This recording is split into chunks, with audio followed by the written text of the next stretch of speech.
পটলের দরমা আছে, টক দই দিয়ে, পেঁয়াজ বাটা দিয়ে, সর্ষে দিয়ে, রসুন বাটা দিয়ে, হলুদ লঙ্কা এগুলো দিয়ে এটা করা হয়েছে।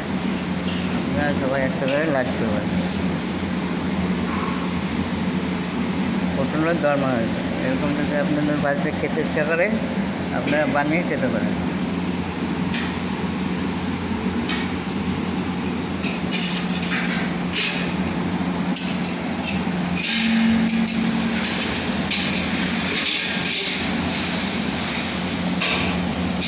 এই 200 টাকা 200 টাকা